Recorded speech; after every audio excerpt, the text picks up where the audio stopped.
শোভানোদ্দায়ী। আজকে আমরা বাংলা ভাষার সমৃদ্ধি অর্জনে যে বিশেষ দিক রয়েছে সে বিষয়টি আলোকপাত করার চেষ্টা করব। বাংলা পৃথিবীর একটি অন্যতম সুশৃঙ্খল ভাষা, আর এই সুশৃঙ্খল ভাষা হবার পিছনে যে গুরুত্বপূর্ণ কারণটি আমরা দেখি সেটি হচ্ছে যে বাংলা ভাষা উদারভাবে অন্য ভাষাগোষ্ঠী থেকে শব্দ ঋণের মাধ্যমে তার ভাষাকে সমৃদ্ধি দান করেছে। আমাদের জাতিসত্তার উদ্ভবের ক্ষেত্রে রবীন্দ্রনাথ ঠাকুর তার ভারত তীর্থ কবিতায় বলেছিলেন, হেথায় আর্য হেথা অনার্য, হেথায় দ্রাবিড় চীন, সখুন্দল পাঠান মোগল, এক দেহ হল লীন।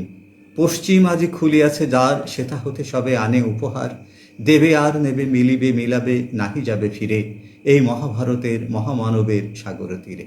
অর্থাৎ বহু জাতিগোষ্ঠীর মিলনের ফলে আমাদের জাতিসত্তায় যে জাতি সংকর্য দেখা দিয়েছে, অনুরূপভাবে ভাষা গোষ্ঠীতেও দেখা দিয়েছে ভাষা সংকর্য।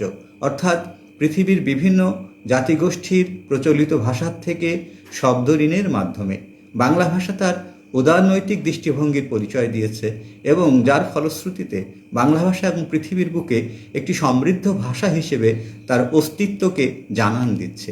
এই ক্ষেত্রে ভাষা গ্রহণের ক্ষেত্রে যদি কেউ কখনো কোনো ভাষাগোষ্ঠী উন্নাসিকতা, জাত্যাভিমান, প্রচণ্ড ব্রাহ্মণ্যবাদীর পরিচয় দিয়ে থাকে, সেক্ষেত্রে আমরা প্রথমেই বলতে পারি সংস্কৃত ভাষার কথা।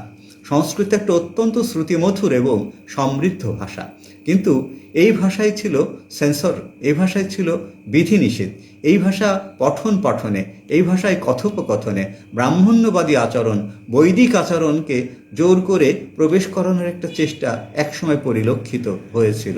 বলা হয়ে থাকে, অষ্টাদশ পুরাণানি রামচরিত্রাণি চ ভাষায়া মানবশ্রুতা রৌরবং নরকং বজ্রেত।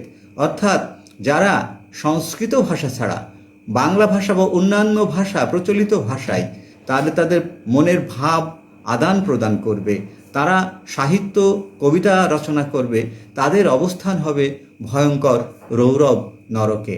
অর্থাৎ এই যে সেন্সরশিপ, এই যে জাত্যাভিমানী, এই যে প্রচণ্ড ব্রাহ্মণ্যবাদী দৃষ্টিভঙ্গি, যার ফলশ্রুতিতে সংস্কৃত ভাষা তার সমৃদ্ধি ঐতিহ্যকে হারিয়ে পৃথিবীর বুকে এখন একটি মৃত ভাষা হিসেবেই পরিগণিত হয়ে থাকে। তবে পুরোপুরি ডেড ল্যাঙ্গুয়েজ হিসেবে সংস্কৃত ভাষাকে কেউ কেউ আখ্যায়িত করতে নারাজ, কেননা এখনও ভারতবর্ষের বিভিন্ন পূজা পার্বণে, বিভিন্ন যজ্ঞানুষ্ঠানে সংস্কৃত ভাষায় মন্ত্রপাঠ উচ্চারিত হয়ে থাকে। সেজন্য স্বল্প পরিসরে হলে এই ভাষা তার অস্তিত্বকে জানান দেয়। তবে বৃহত্তর কলেবরের ক্ষেত্রে এই ভাষা পৃথিবীতে এখন মৃত ভাষা হিসেবেই পরিচিত। পক্ষান্তরে বাংলা ভাষা তার উদ্ভবের পর থেকেই উদার ছন্দে পরমানন্দে পৃথিবীর অন্যান্য ভাষাগোষ্ঠী থেকে তার শব্দ সম্ভারকে সমৃদ্ধ করেছে। কেউ কেউ বলে থাকে যে এই ধরনের কৃতঋণের মাধ্যমে বাংলা ভাষা সমৃদ্ধি অর্জন করেছে, অতএব বাংলা ভাষা একটি খিচুড়ি ভাষা বা জগা খিচুড়ি ভাষা, বহু ভাষার সংমিশ্রণে, বহু শব্দের সংমিশ্রণে গঠিত একটি ভাষা। এক্ষেত্রে প্রাচ্য পণ্ডিত, যার বাড়ি ছিল জার্মানে, তিনি আমাদের উপমহাদেশে মুখ্য মুলার নামে আদরণীয় ডাকে তাকে ডাকা হয় মুখ্য মুলার। অরিজিনাল তার নাম ম্যাক্স মুলার। ম্যাক্স মুলার, এই বিখ্যাত জার্মান পণ্ডিত, বলেছিলেন, there is hardly a language that in same sense may not be called a mixed language. No nation or tribes was ever so completely isolated as to not admit a certain number of foreign words.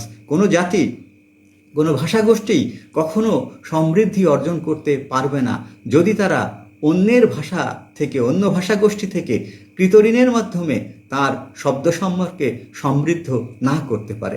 তাহলে যতক্ষণ না পর্যন্ত অন্য ভাষা থেকে আমরা শব্দ ঋণের মাধ্যমে আমাদের ভাষাগোষ্ঠীর সাথে সংযুক্ত না করতে পারছি, ততক্ষণ কিন্তু কোনো ভাষায় পৃথিবীতে তার সমৃদ্ধি অর্জন করতে পারে না।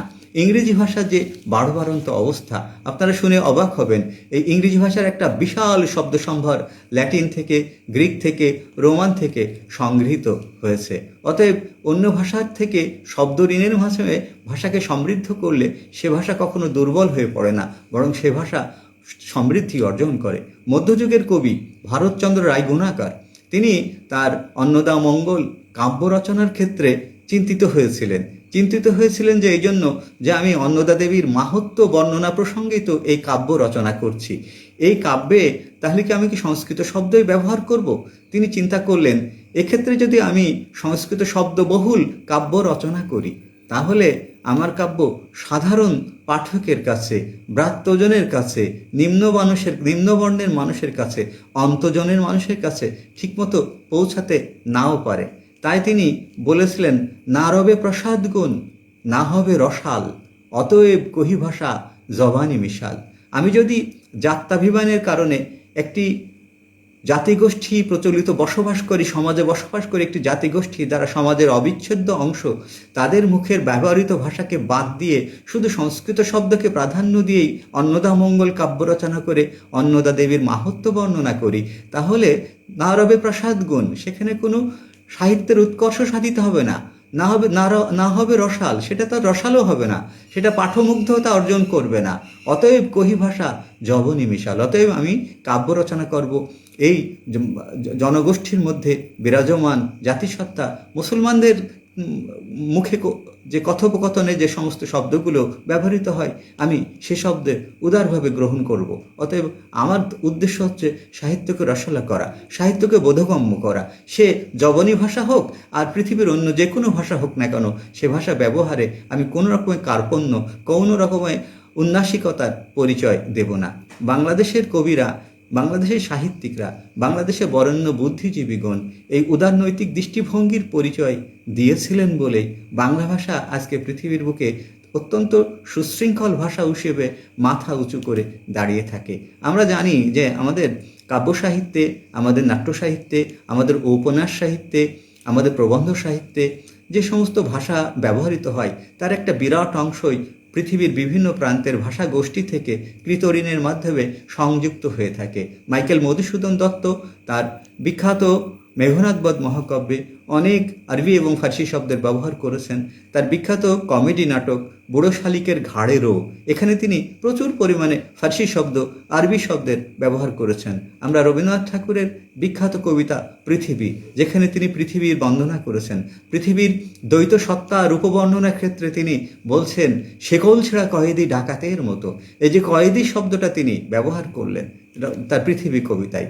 অনুরূপভাবে আমরা সত্যেন্দ্রনাথ দত্তের অনেক কবিতায়, অনেক ছন্দের জাদুকর সত্যেন্দ্রনাথ দত্তের কথা বলছি, সত্যেন্দ্রনাথ দত্তের অনেক কবিতায় তিনি আরবি এবং ফার্সি শব্দ ব্যবহার করেছেন মোহিতলাল মজুমদার, তিনি প্রচুর পরিমাণে আরবি এবং ফার্সি শব্দের ব্যবহার করেছেন।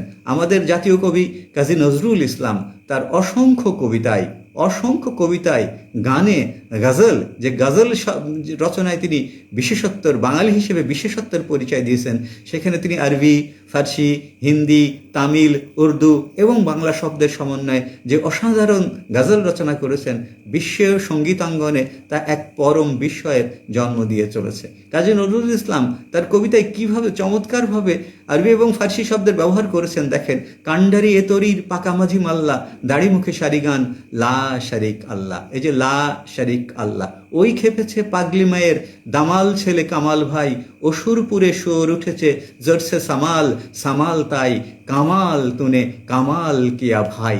এই যে কামাল তুনে কামাল কিয়া ভাই, জরসে সামাল তাই, লেফট রাইট লেফট। এভাবে কবিতায় তিনি আরবি শব্দ, ফার্সি শব্দ, সংস্কৃত শব্দ এবং উদারনৈতিকভাবে তিনি ব্যবহার করেছিলেন। এই জন্য কেউ কোনো সাহিত্য সমালোচক, নজরুল গবেষক নজরুল ইসলামকে শব্দ ধানুকি হিসেবে আখ্যায়িত করেছেন। ধানুকি শব্দের অর্থ তীরন্দাজ। তিনি এত সুন্দরভাবে শব্দকে সুপ্রযুক্ত ব্যবহার করতে পারতেন, বিদেশি শব্দ তিনি ব্যবহার করতে পারতেন, এই জন্য তাকে শব্দ তীরন্দাজ হিসাবে আখ্যায়িত করা হয়ে থাকে। ইসলামী রেনেসাঁসের কবি ফারুক আহমেদ একজন অসাধারণ শব্দ সচেতন কবি।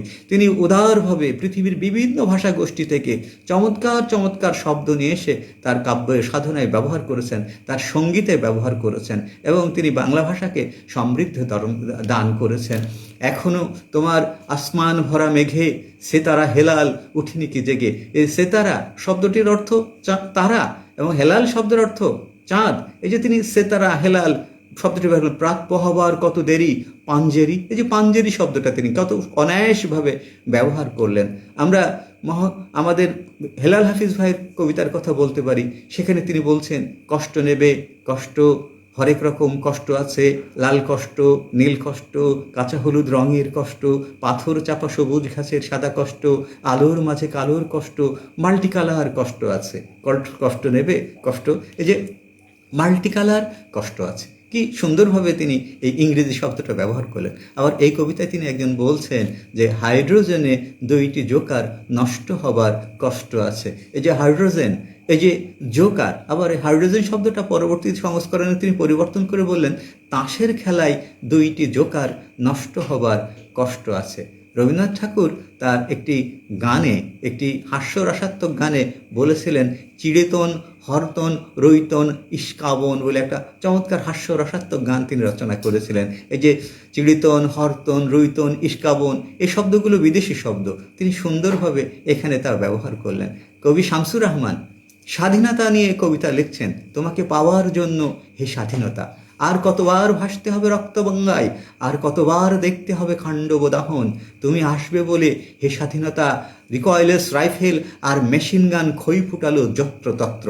এই যে রিকয়েললেস রাইফেল, মেশিন গান, এর চেয়ে চমৎকার শব্দ আর হয় না। তিনি অত্যন্ত সার্থকভাবে এই শব্দগুলো তার কবিতায় ব্যবহার করলেন। তার একটি বিখ্যাত কবিতা স্বাধীনতা তুমি, স্বাধীনতা তুমি পিতার জাইনামাজের উদার জমিন।